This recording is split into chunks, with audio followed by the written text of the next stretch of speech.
ছিল রুমাল, হয়ে গেল বেড়াল। পশ্চিমবঙ্গের রাজনীতিতে আর কি কি হবে বলুন তো বন্ধুরা।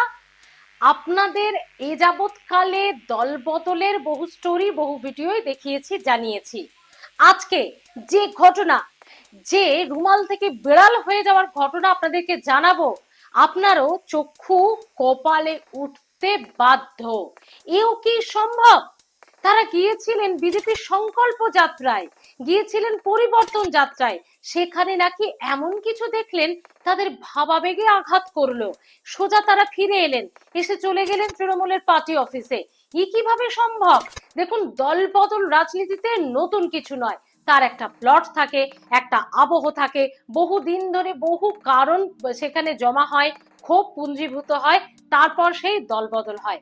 কিন্তু তৃণমূলের তরফ থেকে যে দাবি করা হচ্ছে, যে যুক্তি দেওয়া হচ্ছে, বা যে কারণগুলো বলা হচ্ছে, সেটা শুনলে আপনিও অবাক হবেন যে বিজেপির সংকল্প যাত্রায়ও এরকম হচ্ছে নাকি। ওই এতদিন তো শোনেননি, আজকে শুনবেন, এই ভিডিও থেকে শুনবেন। 120টি পরিবার বন্ধুরা, যার প্রায় 300 জন মেম্বার, যারা প্রত্যেকে নিজেদেরকে বিজেপি কর্মী বলে, এলাকায় সেভাবেই পরিচিত, এলাকায় বিজেপি কর্মী বলেই তারা নিজেদের পরিচয় দেন, জানেন সেই পার্টিটাই তারা করেন। তারা এই 120টি পরিবারের প্রায় 300 জন মেম্বার গেলেন বিজেপির পরিবর্তন যাত্রায়। আপনারা তো জানেনই, বিজেপির পরিবর্তন যাত্রা চলছে জেলায় জেলায়, ব্লকে ব্লকে। শনিবার যার একেবারে সমাপ্তি অনুষ্ঠান, বা একটা ওই হয় না, একটা সমস্ত কিছুর শেষটা ভালো হওয়ার জন্য প্রধানমন্ত্রী এসে ব্রিগেডে মহাসভা করে যে অনুষ্ঠান শেষ হবে, সেই সংকল্প যাত্রায় তারা এমন কি দেখলেন, তা সেই 120টি পরিবার তারা ফিরে এলো এবং তৃণমূল কংগ্রেসে জয়েন করলো। এখানেই শেষ হয়ে যাচ্ছে না, ওই রুমাল থেকে বেড়াল এখানেই শেষ হয়ে যাচ্ছে না। মজার জিনিসগুলো তো আরো বাকি আছে। ওই যে অবাক করা ঘটনা এবার শুরু হবে। যিনি যোগদান, মানে যারা যোগদান করলেন, তার মধ্যে যিনি বক্তব্য রাখলেন, এক বিজেপি দলবদলকারী তৃণমূলে যিনি যোগদান করলেন, তিনি কি বলছেন জানেন? এলাকায় এতদিন ধরে তো বিজেপি করলাম, কি পেলাম? একটা টিউবওয়েলও পাইনি, জলের সমস্যা, কোনো উন্নয়ন হয়নি। অনুন্নয়নের প্রতিবাদে তৃণমূলের কাছে উন্নয়ন পেতে তারা নাকি চলে গেলেন তৃণমূলে। তাহলে এই যে কি সব গিয়ে দেখে এলেন, সেটার কি হলো শোনাবো আপনাদের। তবে তার আগে দলবদলকারীর বক্তব্যটা শুনুন, তারপর তৃণমূলের সভাপতির বক্তব্য শোনাবো, তারপর বিজেপি বিধায়ক তিনি আরেক অবাক করা কাণ্ডের কথা বলছেন। শুনুন প্রথমে দলবদলকারী কি বলছেন। 2-4 বছর ধরে আমি বিজেপিতে জয়েন দিয়েছিলাম। যেভাবে ঘরে মেয়েকে জিতিয়ে কিংবা আমাদের গ্রামে আমাকে বিশ্বাস করে, আমাদের বারাসাত পশ্চিমপাড়া, হদনারায়ণপুর, পাথরের থানা, 120টা পরিবার, কোনো উন্নয়ন হয়নি। একটাই কল, 100 পরিবার জল টিপে খায়, তার রডও চুরি হয়ে যায় রাত্রে রাত্রে, কোনো সরকার দেখে না। তাই তো সেই এগেনস্টে আমরা আজকে তাদের সঙ্গে আলোচনা করে আমরা টিএমসি। বোঝা গেল, দল বদল করে প্রত্যেকে একটা না একটা কারণ বলেন, তিনি অনুন্নয়নের প্রতিবাদ করে দল ছাড়লেন। কিন্তু সুব্রত দত্ত, তৃণমূলের সভাপতি, তিনি বলছেন ওই সংকল্প যাত্রায় না, তিনি তো আবার রথযাত্রা বলছেন, তিনি আবার তার ভাষায় বলছেন রথযাত্রা, যদিও সুব্রত বাবু সেটা রথযাত্রা নয়, সেটা সংকল্প যাত্রা, বিজেপির বিধায়ক সেটা কারেকশনও করে দিয়েছেন। তো এই সুব্রত দত্ত, তৃণমূল সভাপতি, তিনি বলছেন ওখানে গিয়ে তারা এমন কিছু দেখেছেন তাদের ভাবাবেগে আঘাত করেছে, একেবারে যাচ্ছে তাই কাণ্ড হচ্ছে ওখানে। ওখানে তো শুভেন্দু অধিকারীও ছিলেন, তাই এটা কিভাবে সম্ভব হলো আমাদের জানা নেই। সুব্রত বাবুর বক্তব্যটা শুনে নিন।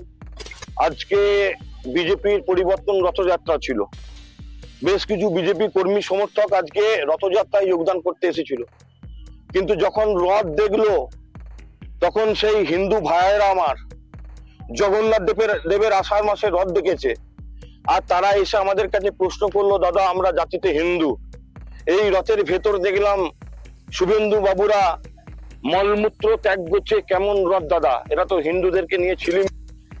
তৃণমূলের তরফে সুব্রত দত্তের তো কথা শুনলেন, দিবাকর ঘরামি বিজেপি বিধায়ক, তিনি বলছেন দারুণ কথা, এত ভিড় হয়েছে বিজেপির সংকল্প যাত্রায়, পরিবর্তন যাত্রা, ওটা রথযাত্রা নয়, পরিবর্তন যাত্রা, এত ভিড় হয়েছে তৃণমূল ভয় পেয়ে গেছে, তারা বুঝে গেছে যে এবার তারা যাচ্ছে, তাদের শাসনকাল শেষ হয়ে গেছে, এবং সেই ভয়ে তারা এই সমস্ত কাজ করছে, তৃণমূলের লোকজনকেই তৃণমূলে জয়েন করিয়ে বলছে বিজেপি জয়েন করেছে।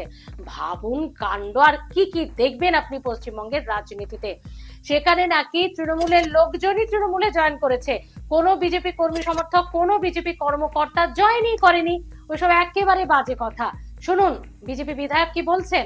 তৃণমূল ভুল খবর পরিবেশন করছে, এটা পরিবর্তন যাত্রা প্রথম।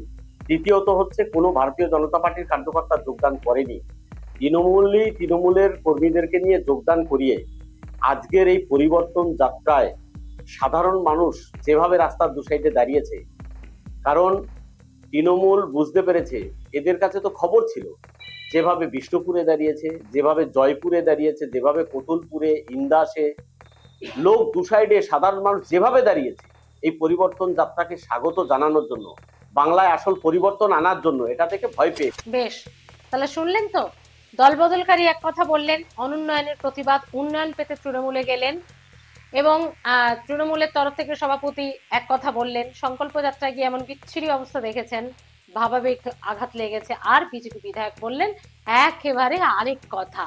তো পশ্চিমবঙ্গের রাজনীতিতে এই জন্যই বলি সব সম্ভব, আর এই জন্যই বলি শুরুতে যেটা বলছিলাম যে ছিল রুমাল হয়ে গেল বেড়াল। আপনারাই বলুন। হ্যাঁ, 14 তারিখ ইতিমধ্যে আপনারা জানেন রাজ্যে আসছেন প্রধানমন্ত্রী, মহা ব্রিগেড সভা হতে চলেছে, তাদের সংকল্প যাত্রার পরিসমাপ্তি অনুষ্ঠান। সেখানে কতখানি জ্বালামুখী ভাষণ দিতে পারবেন নরেন্দ্র মোদী, সেটাই এখন দেখার। কারণ সিঙ্গুরে এসে অনেকটা সুযোগ ছিল, তাকে কিন্তু সেভাবে আমরা একেবারে সেই জ্বালা ধরানো ভাষণ দেখিনি, গরমা গরম ভাষণ দেখিনি প্রধানমন্ত্রীর কাছে যেটা পাই। এবার ব্রিগেডে সেটাই হয় নাকি দেখার। আরেকটা কথা, মমতা বন্দ্যোপাধ্যায় ধর্ণা তোলার দিন অভিযোগ করলেন বা দাবি করলেন এই তো প্রধানমন্ত্রী আসছে চলে যাবে আর তারপরে দেখবেন নির্বাচন কমিশন ভোট ঘোষণা করবে, কারণ নির্বাচন কমিশন তো বিজেপির অঙ্গুলে হেলনে চলে, তাদের কথাই চলে। আপনাদের কাছে কয়েকটা প্রশ্ন একটু কমেন্ট আকারে চাইবো, প্লিজ উত্তর দেবেন, একটু পাশে থাকবেন। সেটা হচ্ছে, প্রধানমন্ত্রী চলে যাওয়ার পর মানে এই ব্রিগেডের মহাসভার পরেই কি কমিশন ভোট ঘোষণা করবে? করলে দুজনের মধ্যে সত্যি কি কোনো যোগাযোগ রয়েছে? আর এই যে 120টি পরিবার, 300 জন মেম্বার যারা বিজেপি ছেড়ে তৃণমূলে গেল, সত্যি যদি তারা বিজেপি হয়ে থাকে, এটা জেলাতে, বাঁকুড়ার মতো জেলাতে, বাঁকুড়ার পাত্রসায়ের ঘটনা এটি, বাঁকুড়ার মতো জেলাতে পাত্রসায়ের এই ঘটনা বিজেপি স্থানীয় নেতৃত্বের কাছে কত বড় ধাক্কা। কারণ বাঁকুড়াতে ইতিমধ্যে আপনারা জানেন যে বিজেপি বিধায়ক রয়েছেন, তো সেই জায়গায় দাঁড়িয়ে এবার সিটটা ধরে রাখতে বিজেপি কতটা চাপে পড়বে যদি এটা সত্যি হয়ে থাকে যে তারা বিজেপি সমর্থক। আপনারা কিভাবে দেখছেন অবশ্যই জানাতে ভুলবেন না। ও আরেকটা কথা, আগামী 15 মার্চ থেকে আপনাদের প্রিয় স্পিক ইউ বেঙ্গল হতে চলেছে বেঙ্গল ভয়েস। আপনারা যেভাবে আমাদের পাশে ছিলেন আমরা কৃতজ্ঞ। আপনারা সারা জীবন এভাবেই আপনাদের খবর পরিবেশন করতে থাকবো, এভাবেই আমাদের দায়বদ্ধতা নিয়ে এগিয়ে যাব। কিন্তু প্লিজ আপনারা স্পিক ইউ বেঙ্গলের পাশে যেমন ছিলেন তেমন বেঙ্গল ভয়েসকেও একইভাবে আশীর্বাদ করবেন, একইভাবে ভালোবাসবেন, পাশে থাকবেন। আগামী 15 মার্চ থেকে স্পিক ইউ বেঙ্গল হয়ে যাচ্ছে বেঙ্গল ভয়েস। আমরা একই খবর করব, একই থাকবো, শুধু নামের একটা ছোট্ট পরিবর্তন। ভালো থাকুন।